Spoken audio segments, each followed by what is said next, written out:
Bueno, buen día, ¿cómo están? Bienvenidas, bienvenidos. Yo soy Verónica Méndez, miembro del equipo de coordinación del foro. Esta es la quinta edición del Foro de Investigadores en Diseño 2026. La red de investigadores en diseño es coordinada por el Instituto de Investigación en Diseño de la Universidad de Palermo. Este quinto foro que se realiza anualmente en forma ininterrumpida desde el año 2022 se apoya en 50 comisiones virtuales que comenzaron este lunes 23 y van a extenderse hasta el viernes 27 de febrero. En él se van a presentar 445 ponencias con 750 expositores y expositoras de 25 países. Así que estamos muy contentos y contentas. Las comisiones se van a grabar, van a estar disponibles en nuestro canal de YouTube a partir del viernes 3 de abril. Esta comisión que va a iniciar en instantes se denomina Creatividad, Imagen y Arte, es la comisión 31 y vamos entonces sin más a escuchar a la primera expositora desde Alemania. Le damos la bienvenida a Mariel Beltrán. Muy buenos días a todos, muchas Buenos gracias días. por este espacio. Permítanme un momento compartir mi pantalla, por favor.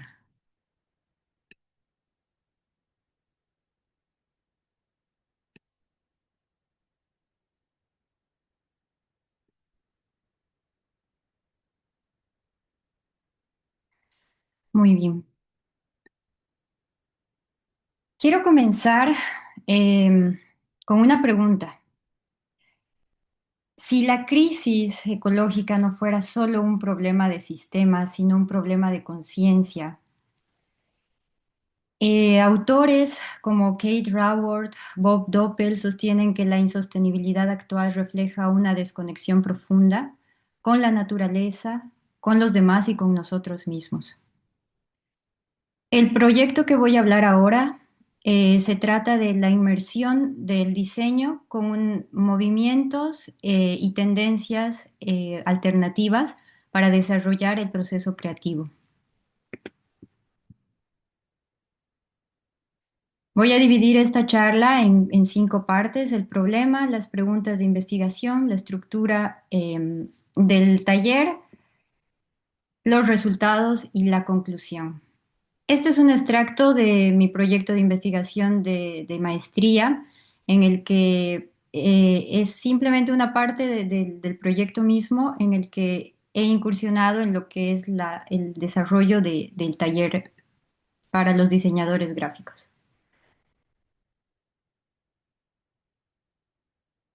En el diseño hablamos mucho de la circularidad, la innovación y la transición, pero rara vez hablamos del estado interior del diseñador.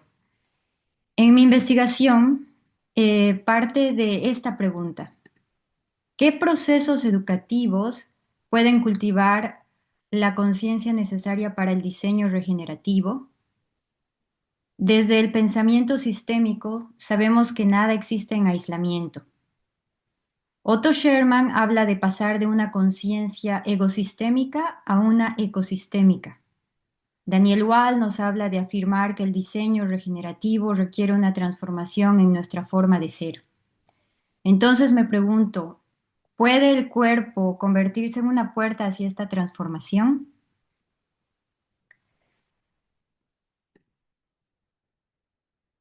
En el estudio Somatic Appreciation Design de Hook del 2016, nos demuestra que la conciencia corporal influye directamente en la creatividad. En ese momento comenzó mi exploración. Desarrollé un modelo del taller llamado You Are Nature, o Tú eres la naturaleza, en el programa de maestría de diseño integrado en Alemania. El taller tenía 4 momentos: meditación para generar presencia, teatro de presencia social, el ejercicio sistémico como tejido de vida y la escritura e integración personal. Pero hoy me voy a enfocar en el corazón del experimento, que se llama el teatro de presencia social. Este núcleo eh, el desarrollo de esta teoría se basa en la teoría U de Otto Scherman, que nos habla de cómo superar las crisis a través de un proceso de indagación en el que nos fundimos en el sentir para poder apreciar el futuro que emerge.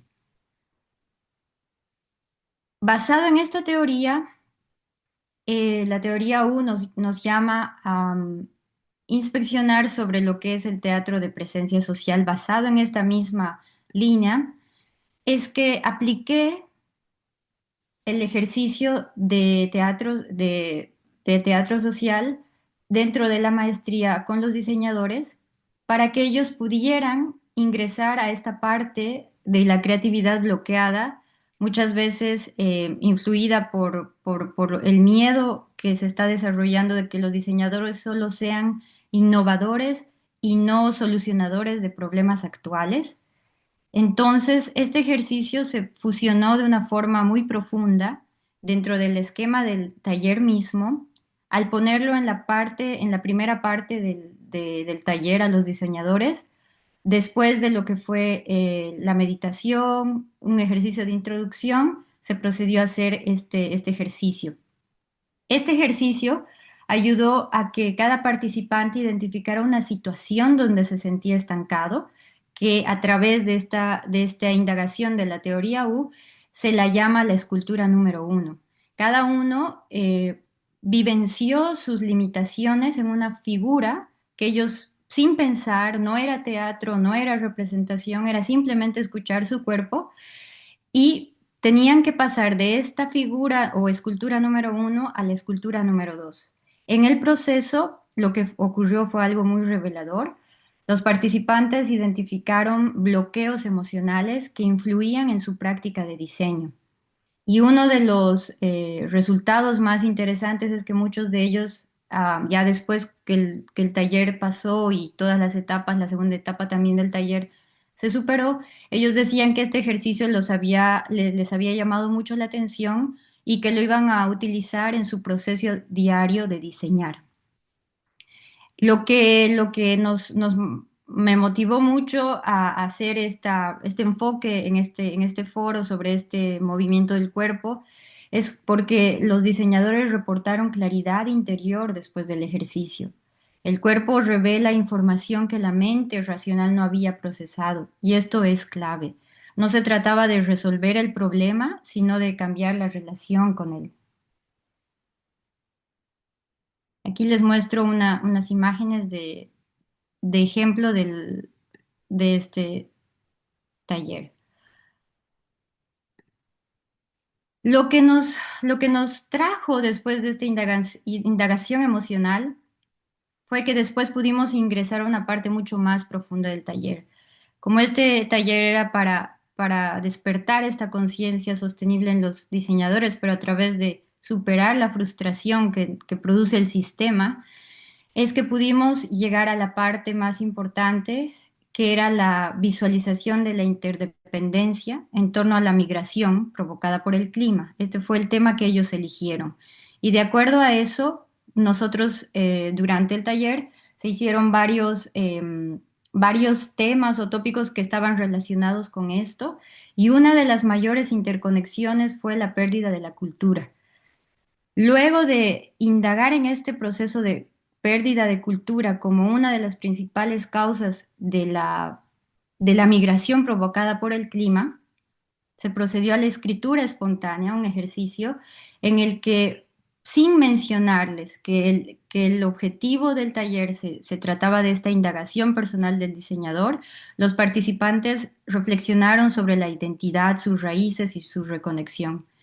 Esto ha sido algo muy importante porque demuestra que el proceso primero de trabajar sus emociones a través del cuerpo abre la comprensión sistémica y esto se ha profundizado en los resultados que obtuvimos al final del taller.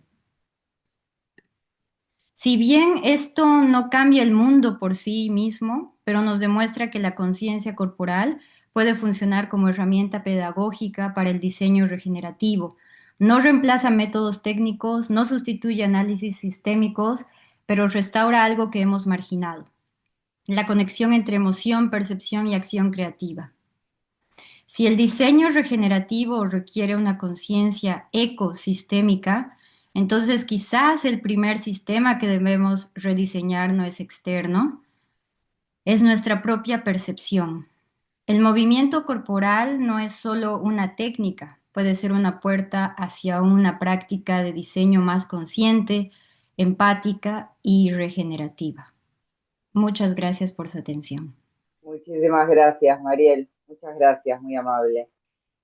Bien, vamos a continuar con la expositora siguiente. Desde Chile escuchamos a Ximena Herrero Piraíno.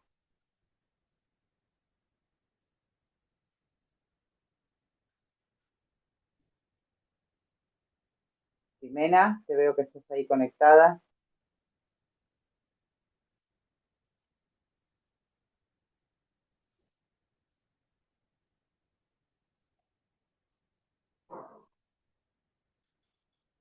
Ximena. Hola, muy Ahí buenas. estás, ¿cómo Voy al estás? tiro. Buenos días, Bárbaro. Buen Verónica. día, bienvenida. Bueno, esta es la charla. Esta es una investigación disciplinar. Eh, el año pasado ya había empezado con un viaje de las marcas y este es un segundo punto. Habla de las marcas y sus cambios en contenido y forma. Esta se llama Mientras más global, menos local y vamos a indagar en el viaje hacia la globalización visual. Tenemos 4 ítems que vamos a trabajar. Esto está muy, muy comprimido, así que espero que se entienda. La cuestión. Esta charla da cuenta de un estudio de caso de una marca y de su proceso de expansión comercial, su apertura hacia mercados mayores, de su globalización en buenas cuentas. Y lo interesante es lo que pasó visual y comunicacionalmente en ese trayecto. ¿Qué se conserva? ¿Qué se abandona? ¿Qué se pierde y qué se gana en ese camino de globalizar un producto y una marca? A nivel de comunicación y contenidos, hay muchos movimientos e interpretaciones nuevas. Las motivaciones generales universales de las personas respecto del producto toman mucha más fuerza que los beneficios propios de este producto, por ejemplo. La percepción de los consumidores y las expectativas de consumo de las categorías dejan atrás los beneficios reales. Y aquí empiezan a intervenir conceptos como el insight, cuáles son las motivaciones de las personas en relación al producto y también el posicionamiento y cómo es percibido por los consumidores esta vez la marca. Esos dos ítems van tomando mucho más relevancia que los beneficios del producto en sí. Todas las variables que construyen la identidad visual, de una marca se ven afectadas cuando deciden representar a un producto global. Y en este proceso van mutando de mostrar rasgos visuales locales, pertenecientes a un territorio, a un país, a una cultura, a no representar cualidades propias, a ser neutros y genéricos. Cachantún, que es el caso que voy a presentar, fue una marca con una identidad fuertemente cargada de significados relacionados con lo chileno, en mi caso, con lo natural. Y aquí interviene entonces logotipo, isotipo y eslogan. Pero hay dos conceptos súper interesantes que surgieron en esta investigación, que fue, bueno, primero la globalización, que era lo que estaba investigando yo, y luego el concepto de glocalización, que es el inverso, probablemente es la fusión de estos dos conceptos, combina una visión global con la relevancia local. Es pensar globalmente, pero aplicar en el contexto. La adaptación de productos, servicios o estrategias globales a las particularidades locales. La globalización en este caso es todo lo contrario porque se parte de lo local y se va hacia lo global. La estrategia de globalización homogeneiza y estandariza visualmente la comunicación, en general todo. En el caso de Cachantún hay un abandono de identidad local para representar un concepto universal del producto y la categoría. La bajada. Este estudio se fue con un producto específico y sigo su travesía desde sus primeros inicios en 1920 hasta hoy, 125 años. Cachantún es el agua mineral número 1 en mi país. Es líder en ventas, eso a pesar de los más de 100 años de su creación. Entonces me interesó saber por qué. En la mayoría de los procesos de expansión de marcas, estas transformaciones son atingentes a muchas de ellas. Muy interesante entender que a pesar de pérdidas de identidad local, en la visualidad se gana en comprensión global de la categoría por parte de los consumidores. Me concentro en la comunicación visual, en su logotipo y en sus logos de marca. Pero también muy relevante es conceptos más bien publicitarios de estrategia que son el posicionamiento y el insight. Pues es desde ahí, desde donde se producen los cambios que luego veremos reflejados en la gráfica, en los envases y en las estrategias de comunicación. El consumo y el valor agregado del agua embotellada pasó de ser más bien bajo a tener relevancia en el estilo de vida saludable al que aspiramos llevar. Aquí empieza una línea de tiempo muy rápido. Hay una prehistoria de la marca que le llamo yo, 1920. Comienza, primera etiqueta, primer logo, primer envase. Agua mineral de mesa, se le denomina, alusión a la juventud y al origen nativo. El nombre se traduce del mapudungún como piel hermosa y la botella es de vidrio con un logo, no es impreso, sino que va en relieve en el mismo material.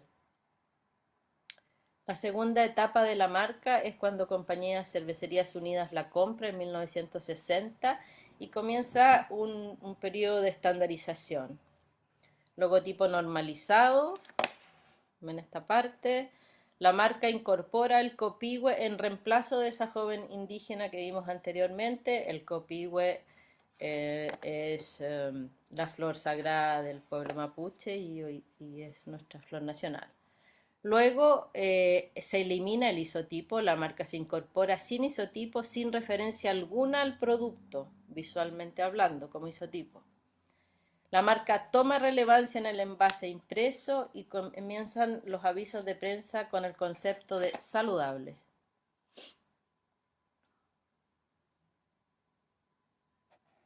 Número 3. Es una tercera etapa, un poquito antes del 2020, cuando la marca cumple 100 años. Nuevo logotipo, sin eslogan, se alude solo a la categoría. La marca elimina todos los recursos visuales que den cuenta de la identidad u origen del producto y refiere solo a la categoría agua mineral en su etiqueta. Luego, unos años después, solo dice agua mineral saludable. La cuarta etapa, muy interesante, es la que se está viviendo en estos momentos, es donde la marca parece que detecta algo que no anda totalmente bien y empieza a volver a su origen, al menos en el texto. Cachantún revisita y revaloriza sus orígenes, naturaleza, vertiente, territorio, y a nivel del discurso y del eslogan de marca se centra en el sabor de la naturaleza. Es súper interesante porque la gráfica como que se metiera en una vertiente de agua purificada o de agua mineral y lo dice claramente, directo desde su vertiente de origen único en Coinco, qué sé yo, habla hasta de la localidad donde está situada su producción. En el ítem número 4, las 4 estaciones. Yo los invito aquí a dilucidar este recorrido, que no es exclusivo de la marca que estoy hablando, es inherente a los recorridos de expansión de muchas marcas para conectar con las motivaciones y emociones de sus consumidores. Estación número 1, de un logotipo de un producto nacional a la marca de una categoría global.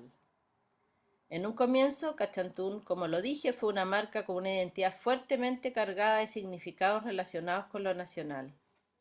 Los vamos a representar en el copihue. Hoy, en cambio, la representación visual está asociada a su categoría, una burbuja. Sin embargo, el concepto de lo natural y la naturaleza son los que han perdurado por estos 125 años de vida productiva. Entonces, el cambio en la visualidad va de identidad a definición. Estación número 2. De un Ya estamos producto de... sobre el tiempo, Ximena, por favor, cuando puedas ir cerrando, te Ok, sí, agradezco queda, mucho. queda muy poquito. Bárbaro, Estación, gracias. estación número 2, de un producto de consumo nacional a incorporarlo como consumo habitual. El cambio en la valoración del producto se establece aquí. Un producto que no era parte de nuestra rutina, que no es indispensable. La marca asocia el concepto del agua con expectativas personales y anhelos de los consumidores. De un producto sano y natural a ver si sentirse bien, eso quiere decir que no es el producto el que está dando la pauta, somos nosotros. Nuevos hábitos de motivación y consumo. 4. De una recompensa comercial a un liderazgo emocional. Involucra valores y emociones como estrategia. Entonces este viaje, desde lo local a lo global, el viaje de Cachantún va de una pertenencia visual indiscutiblemente nacional y originaria y propia a una visualidad genérica de su categoría, sin particularidades, sin rasgos identitarios reconocibles, pero con un discurso que revisa su origen. Estamos concluyendo. El eslogan de marca va desde agua mineral hasta el sabor de la naturaleza y la bajada de campaña pura salud hasta nuestro origen importa. Conceptualmente se vuelve al origen, materialmente se vuelve al vidrio. La marca revisa sus orígenes y revaloriza la localidad. Con esto ya termino. Bueno,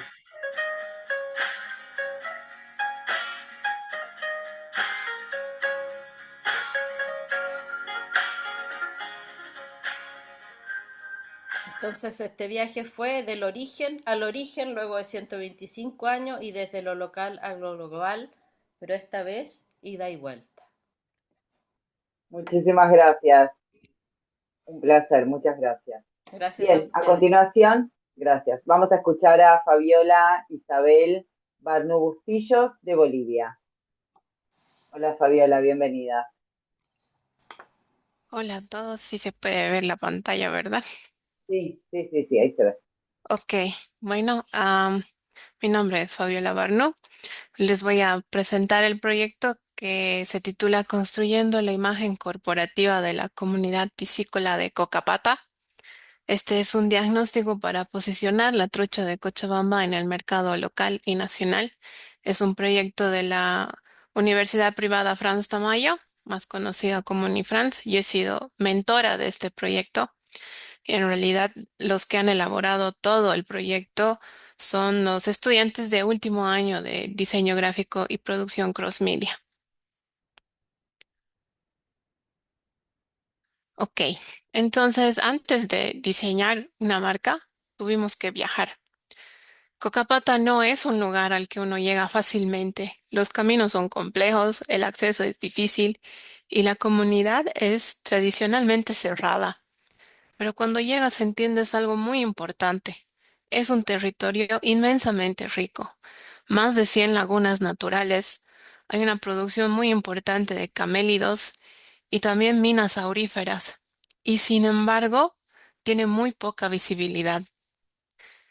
Este proyecto llega a Unifrance a través de la gobernación de Cochabamba. Nace en la carrera de Administración de Empresas como una iniciativa para construir una planta de faenado y vender trucha arcoíris en supermercados. La idea que ellos tenían era bastante sencilla, ¿no? Ofrecer la trucha en una bandeja, estas de como de espuma de plástico, con dos filetes allá adentro, un plástico encima y una etiqueta. Eh, pero en realidad, para vender en supermercados no solamente es empacar. Es competir, es comunicar y es posicionarse.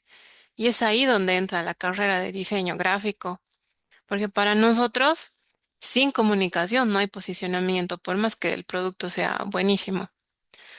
Entonces nosotros teníamos que entender antes de proponer y nosotros hemos trabajado aparte de utilizar metodologías de investigación científica, pues hemos trabajado bajo la metodología de Norberto Chávez, la metodología proyectual que divide el análisis institucional en cuatro dimensiones, ¿no? La realidad, la identidad, la comunicación y la imagen. Y cada una ha sido muy determinante. Eh, la realidad institucional es lo que la institución verdaderamente es, más allá de lo que crea o comunica. En nuestro caso, no es una institución como tal, es una comunidad entera. A través de entrevistas y observación hemos encontrado una comunidad con recursos naturales privilegiados, un apoyo gubernamental muy importante y además una capacitación técnica para implementar la planta de faenado. Pero también hemos encontrado un desconocimiento previo de procesos industriales, una ausencia total de comunicación y una estructura comunaria muy protectora, incluso cerrada. Algo que a nosotros nos ha marcado profundamente fue entender el proceso de faenado. La trucha no puede ser pescada con caña, porque cuando el animal sale del agua entra en shock y eso afecta la calidad de la carne y tampoco puede ser sacrificada con golpes. Se utiliza una succión para sacarla del agua y una descarga eléctrica controlada para evitar el sufrimiento. Y eso nos ha cambiado la mirada porque ya no estábamos diseñando para vender un pescado, estábamos diseñando para una comunidad que estaba aprendiendo a propósito ético. La siguiente dimensión, la identidad institucional, es lo que la institución declara que es. Y la comunidad se define como unida, familiar, orgullosamente andina, respetuosa de la naturaleza, pero apareció algo más fuerte. La trucha es una estrategia para evitar la migración de los jóvenes de la comunidad en busca de mejores oportunidades. Entonces la marca tampoco tenía que vender solamente un producto, debía sostener permanencia. Eh, bueno, la comunicación institucional. Aquí se comunica la realidad de la identidad, pero hemos encontrado un vacío absoluto. No había marca, no había un identificador gráfico, no había un sistema visual, ni siquiera una estrategia de comunicación. Em, las truchas se vendían de manera muy informal. A través de encuestas hemos encontrado que el 40% de la población de Cochabamba no conoce Cocapata. Es una comunidad muy alejada. Y aquí vuelvo a repetir, pues sin comunicación no existe posicionamiento. Y bueno, la imagen institucional es la percepción que tiene el público, ¿no? Y la percepción que el público tiene de Cocapata es un desconocimiento del lugar, la desconfianza hacia el producto, porque en truchas, aquí en Bolivia, la competencia más fuerte es la trucha del lago Titicaca, que es de la región de La Paz. Entonces el desafío era claro, ¿cómo vamos a construir confianza en un producto que el mercado no reconoce? De ese análisis surge escama de plata. Este es el nombre. Responde a varias decisiones estratégicas. Primero, evitar la fonética de cocapata, que pronunciar cocapata es un poco difícil sin que se te trabe la lengua. Construir recordación y elevar la percepción de valor. En Bolivia, especialmente en los valles, el consumo de pescado no es habitual y es un producto más costoso, especialmente si está empaquetado y etiquetado y está asociado a ciertos segmentos, entonces la marca debía dialogar con ese contexto. El símbolo integra la escama, la trucha y la montaña, producto, territorio y origen en una sola forma. No es un identificador gráfico decorativo, es una síntesis conceptual del diagnóstico. Bueno, el storytelling que tiene la marca es bastante simple. Es un pescador enseñándole al hijo, es tradición transmitida, perdón, comunidad que permanece. Y la marca no solamente busca entrar a supermercados, sino que busca que los jóvenes no tengan que irse. Se ha diseñado todo un sistema de identificación visual. Les muestro muy brevemente. Este es el sistema del entorno. Packaging y etiquetado tienen la idea de sacar diferentes derivados de la trucha, estrategia para redes sociales, etcétera. La verdad es que se ha desarrollado un montón de cosas, pero por el tiempo no puedo mostrarte todo. Y para ir cerrando, Cocapata tiene territorio, tiene recurso, tiene capacitación. Lo que no tenía era traducción estratégica de todo eso. El diseño aquí no maquilla una bandeja de pescado, traduce realidad en identidad, ordena comunicación y construye imagen. Porque si la comunidad quiere competir, necesita algo más que calidad, necesita coherencia. Y el diseño no garantiza éxito económico, pero sí construye las condiciones simbólicas para que ese éxito sea posible. Y para terminar, pues estos son los créditos de todo el equipo de diseño gráfico que ha desarrollado este proyecto. Pueden ver que son varios. Y el equipo de administración de empresas que se ha encargado de toda la parte de gestión y costos y pues para ya empezar con la construcción de esta planta de faenado. Aquí termino mi presentación. Muchas gracias. Muchas gracias, Fabiola. Muchísimas gracias. Bien, a continuación vamos a escuchar a Silmara Simone Takasaki de Argentina. Hola, buenos días. Hola, buen día. Buen día. Voy a compartir la pantalla. Bueno. Por las dudas, en la cámara tuya se ve un fondo. ¿Es verdad? A ver. Ahora sí, ahora sí. Bárbaro, cuando quieras. Vale, muchas gracias, Verónica. Bueno, yo soy Silmara Takasaki, entonces yo soy brasileña, estoy en Brasil, pero estoy vinculada a muchas otras universidades, ¿no? Como la Universidad de Bahía, que es donde yo vivo, en noreste de Brasil, y la Universidad de Paraná, donde yo imparto clases, y la Universidad de Palermo, donde hago un postdoctorado multidisciplinar en diseño. Entonces, esta es una parte de este trabajo, de esta investigación. Y bueno, mi tema es sobre películas de animación, cine de animación, y en este trabajo estoy hablando sobre algunas animaciones que son latinoamericanas, esta es brasileña, y se llama En el futuro alguien se acordará de nosotras. Bueno, yo trabajo entonces con tecnología de género. Básicamente es la teoría de Teresa de Lauretis, es una mujer italiana y que habla del cine por una mirada de género. Y habla como el cine no es un reflejo de la sociedad, pero por infelicidad parece serlo, ¿no?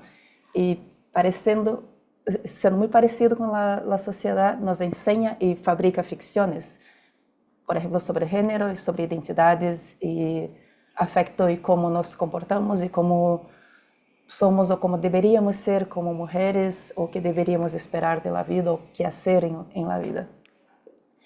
Entonces es por eso que es así que estoy justificando toda esta investigación, ¿no?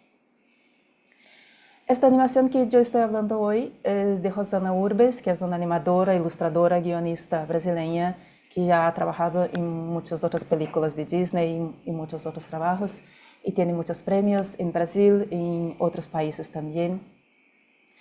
Ya en 2014, Rosana hizo esta animación que se llama Guida, que es de una mujer que es mayor, que ya tiene una representatividad femenina muy interesante, con cuerpos que no estão dentro de patrones estéticos más hegemónicos, entonces está muy bonito y muy sensible.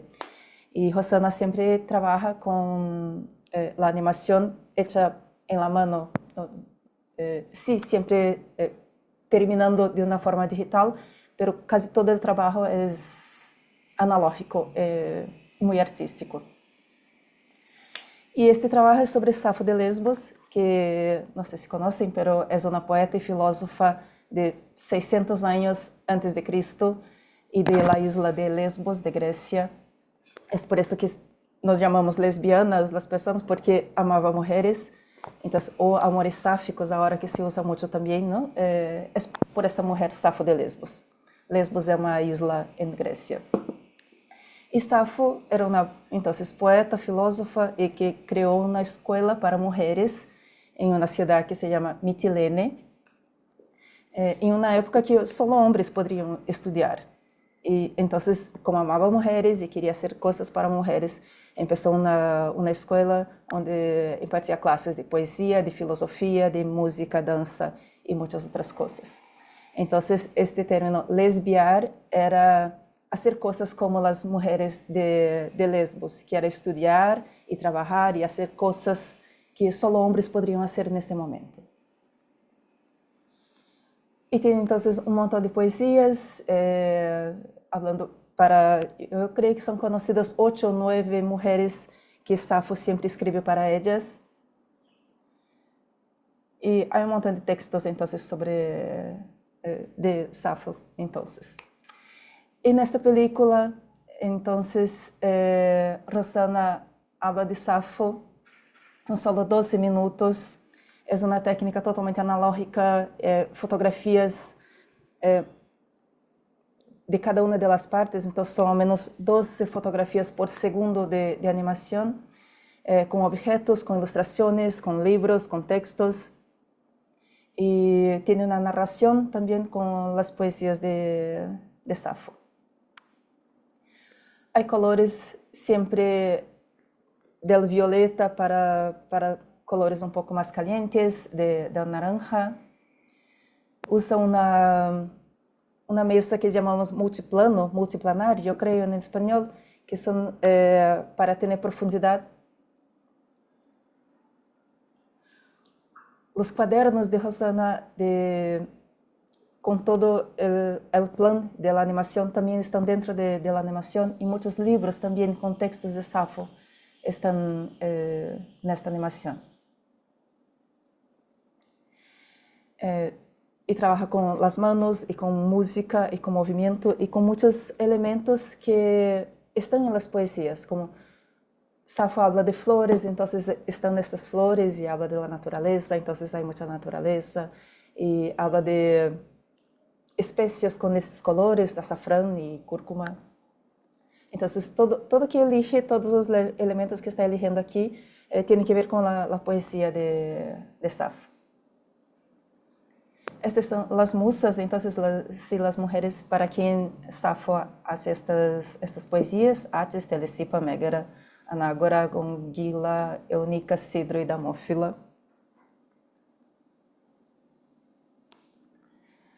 Y lo más interesante que me parece de esta animación es que sí es sobre una mujer sáfica que amaba mujeres, una lesbiana, pero lo más común y que vemos muchas veces en el cine son muchos estereotipos sobre salir del closet, sobre drama con la familia, sobre sufrimiento o dolor, o muchos otros estereotipos o clichés del cine, como hombres que se meten en la relación e intentan hacer algo, no sé. Y esta animación de Rosana sobre Safo es simplemente poética y amorosa, y trata con naturalidad y con normalidad toda esta relación que ella tiene con otras mujeres. Entonces, no es solo un cliché narrativo del cine, pero solo celebra amor y afecto de una forma muy, muy bonita y muy poética. Entonces, Safo aparece dibujándose a sí misma, ¿no? Mira sus pies y dibuja sus pies, y dibuja sus manos y hace música, y las mujeres están bailando. Entonces, es muy interesante y muy bonito por cambiar un poco esta forma de narrar un amor entre mujeres. Y también es una cosa muy política, ¿no? Por hablar de filosofía y por haber hecho esta escuela para mujeres. Entonces, hay aquí unas otras pocas imágenes. Y también habla sobre envejecer, que es muy interesante. Y habla como de una forma muy erótica siempre, y muy amorosa y muy dramática también. Y habla que si puedes irte, como una mujer la dejaba, y dice, contra mi voluntad te abandono, y dice, como no te preocupes, guarda en la memoria, ¿no? Lo que felices que fuimos, y algún día en el futuro alguien se acordará de nosotras. Y me parece muy bonito que después de tantos siglos seguimos acordándonos de Safo de Lesbos y de sus amores. Bueno, es sobre esto. Entonces, tengo un montón de bibliografía y soy yo, Silvia Kazaki. Y yo creo que ya se acaba mi tiempo. Muchas gracias, Sí. Verónica. Así es. Bueno, muchísimas gracias a vos por tu exposición. Gracias. A continuación, vamos a escuchar a Yolanda Poveda Burgos desde Ecuador. Hola, buenos días. Hola, buenos días, bienvenida. Muchas gracias. Yo quiero compartir con ustedes una experiencia que tiene aproximadamente un año de trabajo, entonces me costó mucho poder resumirla. Entonces, por eso el título se llama Mueble con Alma, explorando el diseño biofílico, el mueble del futuro y la tendencia.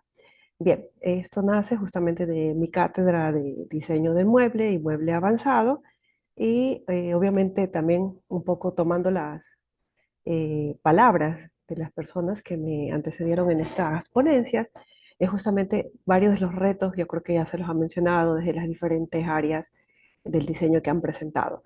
Y una de esas es justamente, creo que esta relación o integración de la naturaleza con el espacio, esta humanización del espacio, la personalización, y por eso quise incluir en esta diapositiva esta imagen que es parte de mi grupo de estudiantes, porque creo que el tener un rostro visible también permite humanizar y entender los escenarios en el que el día a día debemos desenvolvernos. Lo interesante también es que por cosas poco comunes, estos paralelos de diseño del mueble y mueble avanzado han sido exclusivamente de mujeres por situaciones peculiares, o sea, no hemos tenido estudiantes hombres. Entonces eso también creo que es una característica a destacar. Bien, entonces mi intención justamente es reconectar el espacio siendo el mueble un elemento conector más allá de su función. Entonces, como objetivo propio o personal de la cátedra fue darle esta función al mueble, que el mueble tuviese alma, tuviese una conexión con nosotros para que pudiese perdurar en el tiempo y tal como ya lo han mencionado las otras ponencias, eh, puedan permanecer con nosotros y no sean objetos descartables y que se conviertan en una especie de moda fast, al igual que está pasando con la ropa. Bien, entonces partimos de esta exploración mediante el diseño biofílico porque creo firmemente que uno no ama lo que no conoce y nos inspiramos en la naturaleza propia del Ecuador. Aquí tenemos uno de los tantos bocetos con los que se vino trabajando con este grupo de estudiantes. Cada uno tenía el propósito mínimo de 30 bocetos, tomando elementos de la naturaleza del Ecuador o específicamente de nuestra ciudad, que es Guayaquil. Entonces, este es el boceto, el árbol de inspiración y este es el producto terminado. Cabe destacar que si bien puede ser un mueble que pudiese parecérsenos a algo que existe en el mercado, también se daba un giro eh, incrementando o aplicando técnicas ancestrales que ya les mostraré. Bien, por otra parte tenemos esta otra idea, que es el utilizar un molusco como tema de inspiración, y este fue el resultado. Bueno, entonces llegamos a la siguiente etapa, que fue explorar el mueble ideal, en el que nosotros pudiésemos tener empatía, incluir nuestra experiencia personal, nutrirnos de la experimentación en el aula y encontrar este propósito que generara conexión, pertenencia y calma en el usuario dentro de los espacios. Entonces realizamos muchos de estos mood boards que podemos ver aquí, inspirados en las tendencias mundiales, incluyendo ferias internacionales del mueble. Bueno, como resultado nos dieron dos visiones del futuro, una la que vemos aquí, un futuro más tecnológico, un poco más aislado, eh, dentro de la vivienda, pero conectándome de cierta forma con la naturaleza. Y si bien nos apoyamos mucho con la IA para generar estas imágenes, también trabajamos con experimentación manual. Por otro lado, tenemos esta otra visión que nos resultó de acercarnos más a las raíces, a nuestras técnicas vernáculas.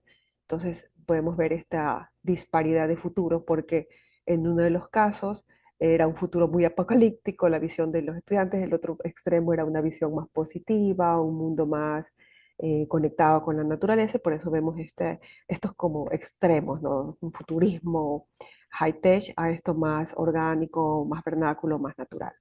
Bueno, entonces el proceso no solamente se queda en esta experimentación teórica, vamos a la experimentación física y podemos ver aquí maquetas hechas única, exclusivamente con papel y cinta de papel, y se las iba testeando con estos bloques de arcilla hasta llegar a diferentes pesos, 50, 75 kilos, que es como los promedios de pesos de una persona normal, para ir también experimentando en la estructura.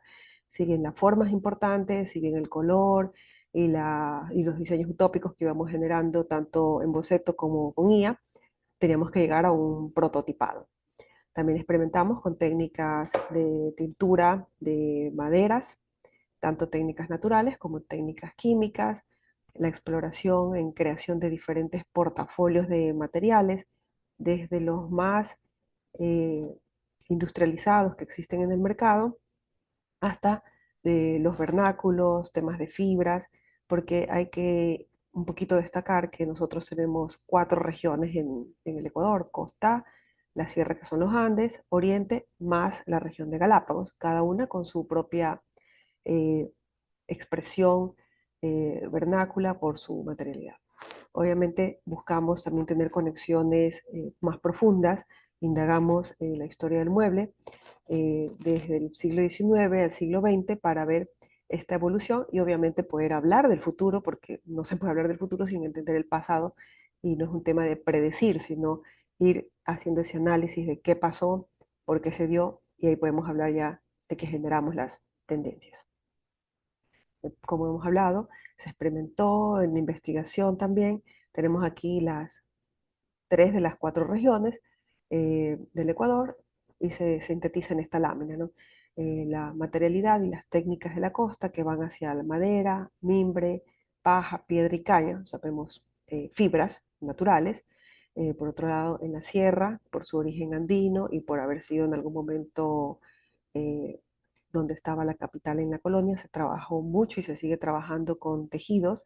Aquí hay temas de telares que hasta el día de hoy siguen funcionando. Entonces tenemos mucho el trabajo de tapices, técnicas que vinieron desde la colonia, el trabajo con hierro, y la madera es muy limitada hacia el trabajo con madera.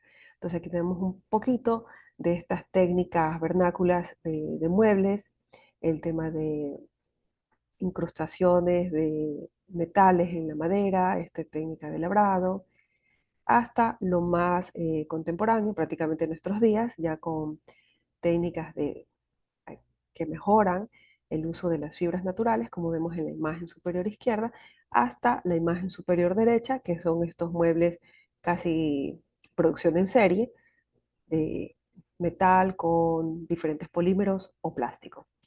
Bueno, finalmente dentro del aula no podemos hablar de futuro o tendencias si no entendemos todas las realidades. Y para mí, como diseñadora y docente, es muy importante vivir la experimentación. Entonces, por eso vemos aquí, esta es mi oficina, conseguimos una silla de ruedas e hicimos todo, el edificio tiene 4 pisos, nos movimos por todo el edificio en silla de ruedas para vivir la experiencia de una persona con esta limitante y comprobar si las medidas que nos dicen los catálogos son realmente ciertas, y descubrimos que en algunos casos no. Bueno, pasamos otra vez a la maqueta, ya el proceso de construcción, y finalmente llegamos al prototipado, que son estos muebles que podemos ver aquí, que son multifunción, con un usuario eh, con Perdón, Yolanda, visión. ya estamos sobre el tiempo, por Sí, favor. estoy concluyendo. El Muchas usuario fue gracias. una persona con movilidad reducida en un mundo ambiente, que fuera un diseñador gráfico freelance. Entonces, obviamente, el mueble tenía que cumplir las funciones que le permitan realizar sus actividades con estas condiciones físicas. Y obviamente puse la foto final, pero estos muebles prácticamente se empacan y quedan guardaditos en un rincón de la habitación. Bueno, entonces eso es lo que quería comentarles el día de hoy con ustedes. Muchas gracias. Bueno, muchísimas gracias. Muy interesante, muchas gracias. Bien, vamos a continuar. Acá estoy con Alejandro Folga desde Uruguay. Bienvenido, Alejandro, un gusto verte por aquí también. Hola Verónica, un gusto verte también. Bueno, voy ¿Cómo a tratar estás? de compartir. Bueno, Ah, Dicen cuando se vea. Voy a poner el ahí, cronómetro. ahí está cargando cuando pongas presentación. Bien. Bueno, Perfecto. primero me presento muy brevemente. Yo soy de Uruguay, de la Facultad de Arquitectura, Diseño y Urbanismo. Lo que les voy a presentar es una parte nomás de mi tesis de doctorado que actualmente estoy desarrollando y a punto de culminar, si todo sale bien. Y el tema que voy a presentar se llama La última viñeta, análisis de una imagen de la biografía gráfica de Robert Moses, que es esta novela gráfica que aparece por acá. Muy brevemente, por el tiempo, mi tesis tiene que ver con el cómic como herramienta discursiva, como medio discursivo para la arquitectura, o sea, cómo el cómic puede ser un medio para comunicar discursos arquitectónicos, ¿no? Mi director de tesis es el doctor arquitecto Jorge Tusset, que ha hecho también una tesis sobre el cómic. La bibliografía o el marco teórico es muy amplio, pero tiene que ver con los estudios del cómic, la narratología, la semiótica y también lo que tiene que ver con, digamos, el discurso de la imagen, ¿no? O sea, lo que yo les voy a mostrar va un poco por ese lado. Básicamente, el trabajo tiene que ver con esta novela gráfica, el trabajo que les voy a mostrar, que se llama Robert Moses, de dos autores franceses que se llaman Pierre Christine y Oliver Vallès, del 2014. La novela gráfica está basada en una persona real, en verdad es una biografía gráfica, ¿no? Que se llama Robert Moses, que fue no un urbanista, pero sí un gestor urbano muy importante en la historia de Nueva York. Tuvo muchísima influencia durante gran parte del siglo XX en toda la configuración de lo que es el actual Nueva York. También fue una persona discutida, polémica, ¿no? En su accionar. Y bueno, y la biografía por eso es interesante. La biografía es muy compleja, no da el tiempo para contarla en ocho minutos, así que me voy a centrar en la última viñeta. Les cuento el final de la película. La última viñeta es eso que están viendo ahí. Aparece Robert Moses como un gigante parado y de fondo el skyline, el perfil de la isla de Manhattan. O sea, aparece lo que es característico de Nueva York, que en definitiva es parte de lo que él hizo, es su obra construida, ¿no? A mí me interesa en ese caso analizar lo que está detrás de esta imagen, ¿no? Porque esta imagen, además de ser la última viñeta y contener la palabra The End, en definitiva es lo que cierra el relato, está inspirada en una foto real de un fotógrafo profesional que se llamó Arnold Newman, que trabajaba con lo que se dio a llamar retrato ambiental. Él fotografió muchas personas famosas en su contexto, digamos, ¿no? Mostrando en sus actitudes, en su forma de vestir, en su postura y también en lo que lo rodeaba, lo que reflejaba su personalidad. Si vemos esta foto, en definitiva, es una foto que refleja muchos de los aspectos de la persona de Robert Moses.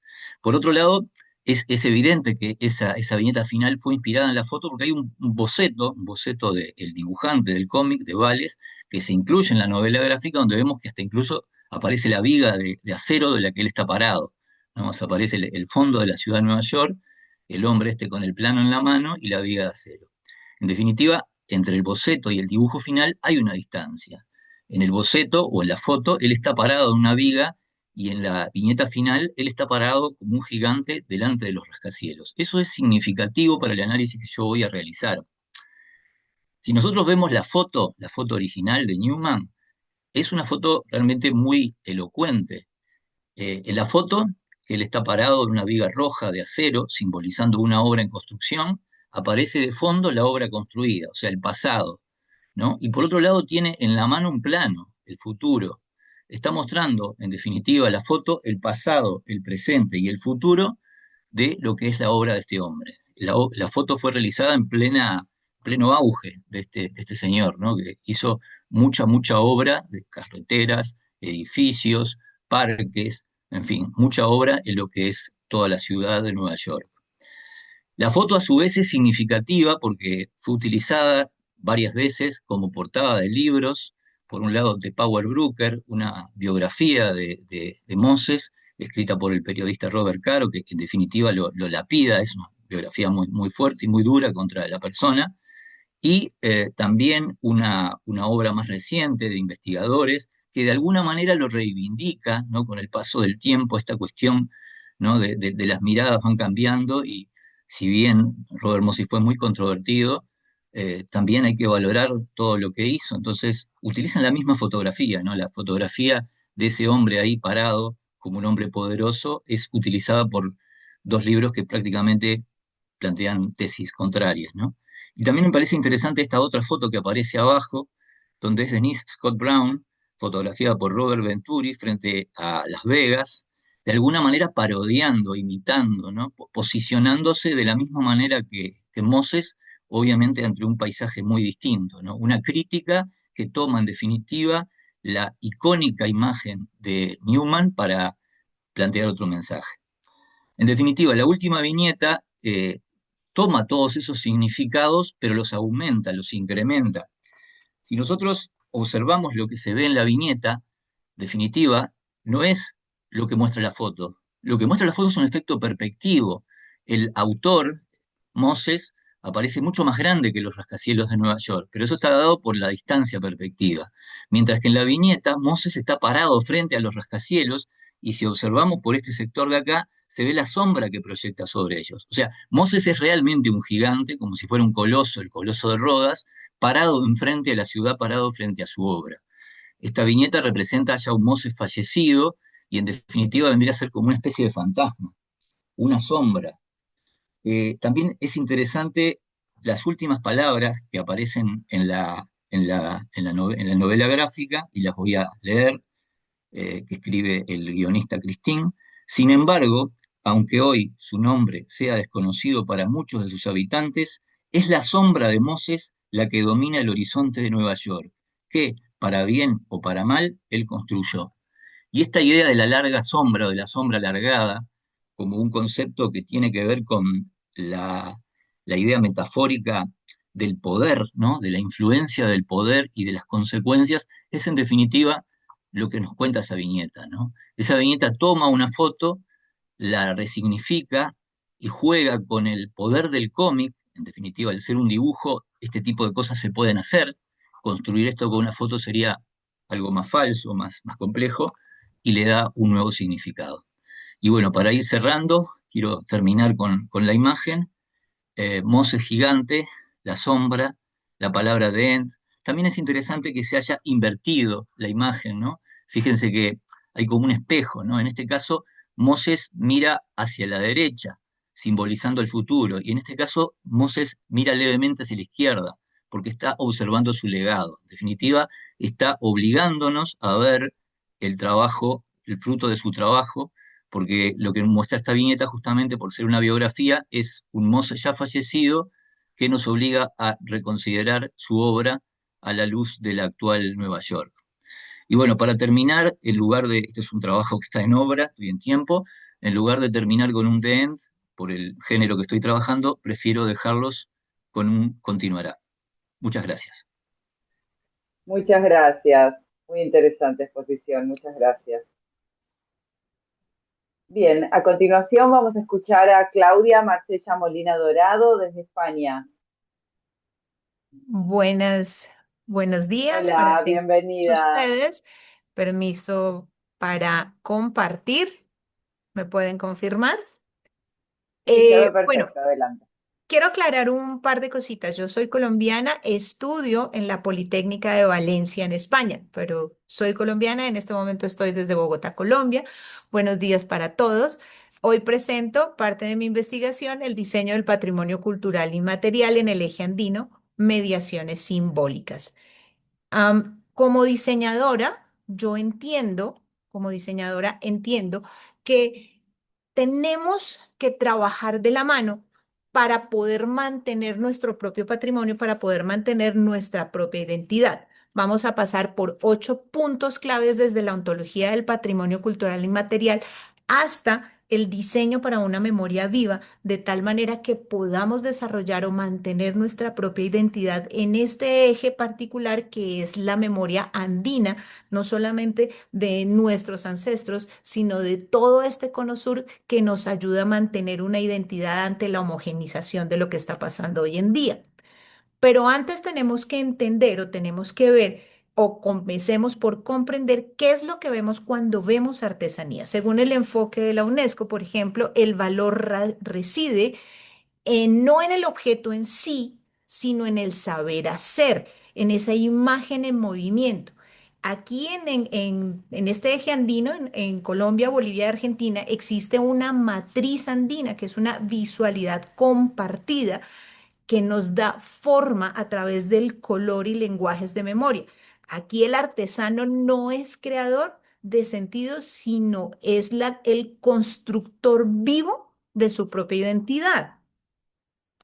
La artesanía como tal es la evidencia física de esta ontología de la que hablamos. En esta investigación, por ejemplo, se analiza cómo materiales como, por ejemplo, fibras y pigmentos son el vehículo de narrativas territoriales. No son solo recursos, son imágenes materiales. La artesanía es ese lugar donde la mano y el pensamiento se encuentran para dar forma a un patrimonio que ante todo es una práctica viva, resistente y resiliente de la comunidad. Lamentablemente, pues el diseño se enfrenta en este momento a una problemática bastante grave y una tensión ética, que es ese riesgo de la folclorización. Em, es más común de lo que parece, pero la industria consume la imagen artesanal y la despoja de todo su contexto y la convierte en símbolo de un souvenir bonito o la confunde con manualidad. En esta investigación definitivamente se cuestiona esta práctica y se propone que el diseño respete a profundidad el símbolo y se evita el extractivismo estético para promover una relación horizontal entre productor, diseñador y portador de la identidad latinoamericana o suramericana en este caso. Para poder entender un poco más este fenómeno, pues yo me apalanco básicamente en Husserl y en toda su fenomenología que permite captar la experiencia vivida del creador en Canclini para comprender esa hibridación cultural y en Smith para cuestionar ese discurso oficialista frente a la cultura. Asimismo, Drucker y Renzan que nos dan esa justicia digital para una curaduría adecuada, de una curaduría lógica que nos permita mantener este patrimonio en la actualidad. El eje andino es el laboratorio de todo este sentido. Aquí pálidamente en esta diapositiva, y digo pálida porque no le hace justicia, ¿sí? Podemos ver como, por ejemplo, esos brillos de las fibras naturales de Colombia o esa profundidad carmesí del rojo de la cochinilla boliviana o los óxidos maravillosos de la puna argentina configuran en sí una cartografía de color compartida. Aquí se muestra o también se demuestra que la sostenibilidad definitivamente no es solamente ecológica, sino histórica y humana. Y el color es el garante de la soberanía estética de nuestros pueblos y nuestras comunidades artesanales. ¿Cómo llevar esto a cabo? ¿Cómo lograr esto? Bueno, la sostenibilidad en la era digital debe enfocarse hacia una salvaguardia estética. La tecnología no debe ser fría, no debe ser una interfaz insensible, sino debe narrar la biografía del objeto. Hablemos de una justicia social, hablemos de el hacer en la red como el desafío de transmitir esa tradición, esa historicidad resiliente de los pueblos para que podamos tener una curaduría colaborativa en donde podamos empoderar a nuestras comunidades, empoderar al artesano para que no sea el mero productor de un desarrollo extractivista, sino que se vuelva parte estructural del desarrollo horizontal en esta justicia epistémica que se les debe además por tantos siglos. Así podemos encontrar una tecnología situada para que la digitalización no sea el fin, sino una herramienta para fortalecer identidad, comunidad, territorio y trabajo digno. Podemos concluir así que el diseño se nos vuelve es una mediación, debe ser el puente real, ético y estético entre la tradición y la contemporaneidad. El patrimonio no es un objeto del pasado, es la imagen del futuro que debemos empezar a proteger hoy. Así podemos tener una resistencia estética y podemos tener una identidad ante la homogenización de lo que está pasando. Pues esta investigación y todo esto me lleva a que como diseñadora que soy me comprometo, sí, a mediar entre la innovación tecnológica y la sensibilidad estética, porque para mí estoy más que convencida que diseñar para la memoria viva es, en última instancia, diseñar para una justicia social. Así es de que infinitas gracias y espero haberles dejado ese amor, esa pasión que yo tengo por el patrimonio cultural y material como una experiencia viva en nuestro territorio. Gracias. Muchas gracias, Claudia. Muchísimas gracias. Bien, a continuación vamos a escuchar a Brisa Vasallo en representación de la ponencia de María del Rocío Leca Rivera por Perú. Hola Brisa, bienvenida. Hola, muy buenos días con todos. Es un honor para mí hoy poder representar al Instituto Chioleca, así como también a nuestra fundadora. Mi nombre es Brisa Basalo, me voy a presentar rápidamente. Soy directora de Relaciones Internacionales dentro del instituto y coordinadora del área internacional. Hoy quiero invitarlos realmente a reflexionar sobre algo esencial. ¿Cómo puede la moda convertirse en un puente en saberes ancestrales y destino contemporáneo? Porque el futuro del diseño no solamente está en la innovación tecnológica, sino también en la raíz, ¿no? Antes de hablar y de resolver esta duda, quiero presentarles a nuestra fundadora, Rocío Leca. Rocío no ve la moda como una industria únicamente estética o comercial, sino que ella entiende como una herramienta de transformación social. Con más de 76 convenios internacionales activos, hemos construido una red que conecta estudiantes del mundo con comunidades ancestrales del Cusco. Entonces, la visión es clara, no extraer la inspiración de las comunidades, sino trabajar con ellas. No romantizar la tradición, sino proyectarla al mundo con dignidad, y ese es el ADN del Andean Fashion Spirits. Perú es uno de los países con mayor legado textil del mundo. Desde Caral, desde Chavín, Paracas, hace más de 3.000 años ya existían técnicas avanzadas de hilado y teñido natural, con un tejido ya estructural. Entonces, la textilería andina no era decoración, sino era un lenguaje. Cada título representaba un territorio, cada color tenía un significado espiritual y cada patrón narraba la identidad. Y lo más importante es que esas técnicas no han desaparecido, sino que siguen vivas. Entonces, en Cusco, comunidades como Chinchero, como Pisac, como Mina y Urpi, como Ollantaytambo y Patacancha mantienen viva esta tradición, no como museo, sino como una práctica diaria. Las mujeres tejen no solamente para vender, sino también para transmitir el conocimiento a sus hijas y tejen con identidad. Aquí surge una pregunta académica importante que nos hacemos nosotros, así como también nuestros aliados. ¿Cómo vinculamos a nuestros estudiantes con estas comunidades sin caer en la apropiación cultural? En Perú, el diálogo entre el diseñador y el artesano ya es una realidad. Hay diseñadores que trabajan junto con comunidades para crear piezas y fusionan una técnica ancestral con la estética moderna. Porque eso no se trata de copiar, sino que se trata de la colaboración. No se trata de usar, sino de reconocer y remarcar el origen. Y eso transforma completamente el modelo creativo que se usa hoy en día. Los diseñadores peruanos que trabajan justamente con las comunidades andinas, hoy diseñadores como Meche Correa, como Jorge Luis Salinas, han llevado técnicas andinas a un escenario internacional. Entonces, Meche Correa ha construido un modelo colaborativo con artesanos de distintas regiones del país. Jorge Luis Salinas ha elevado el legado de las tejedoras andinas con el lujo contemporáneo internacional. Ellos demuestran justamente el valor fundamental que tenemos. El lujo del futuro será cultural y América Latina tiene muchísimo que aportar. Este movimiento no ocurre aislado, sino que también contamos con instituciones que apoyan justamente estas misiones.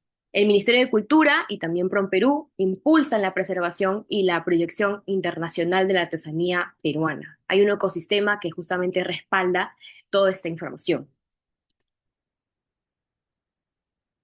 La integración de sabores ancestrales en la moda peruana hoy se basa en tres pilares.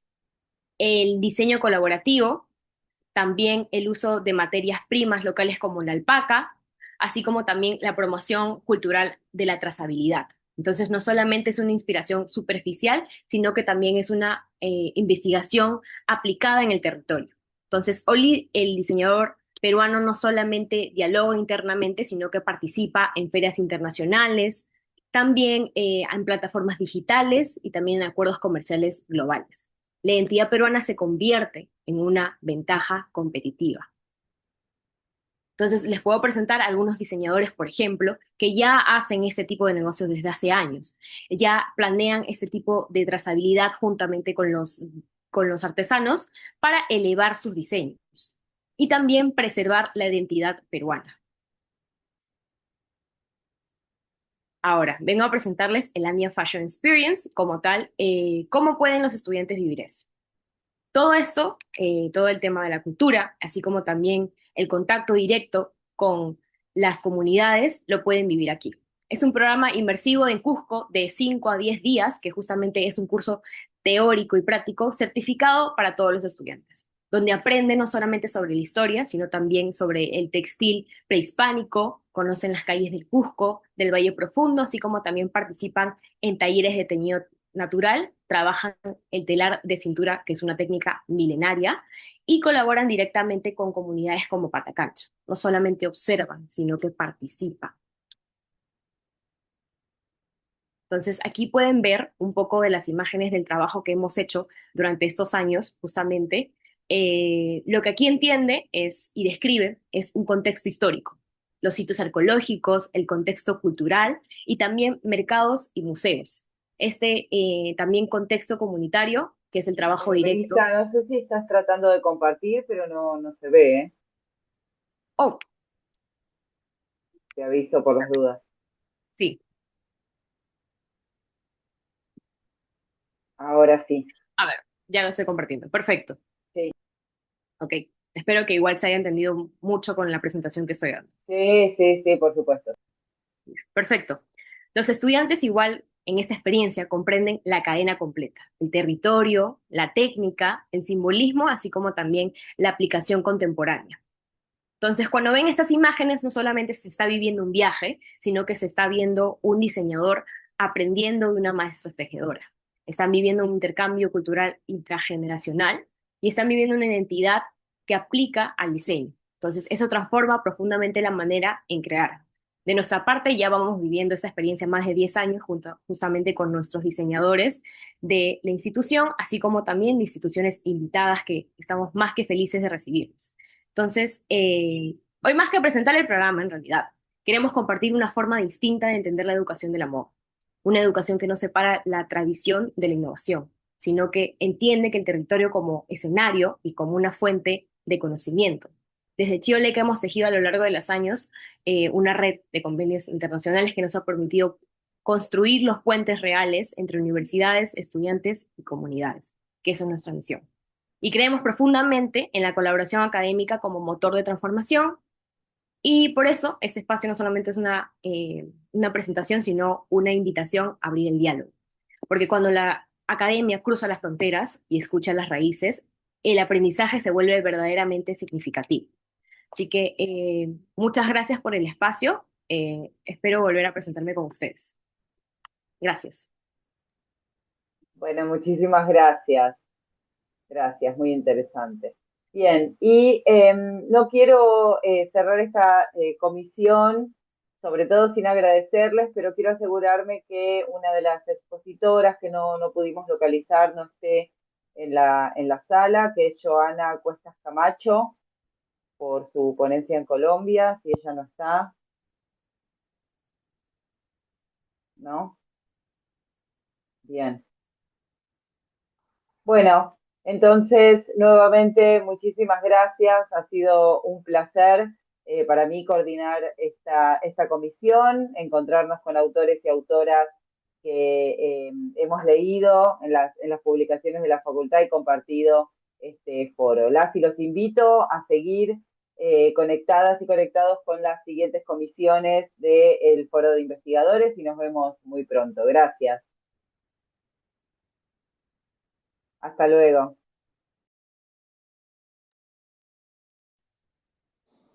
Hasta luego. Hasta luego, muchas gracias. Hasta luego, muchas gracias.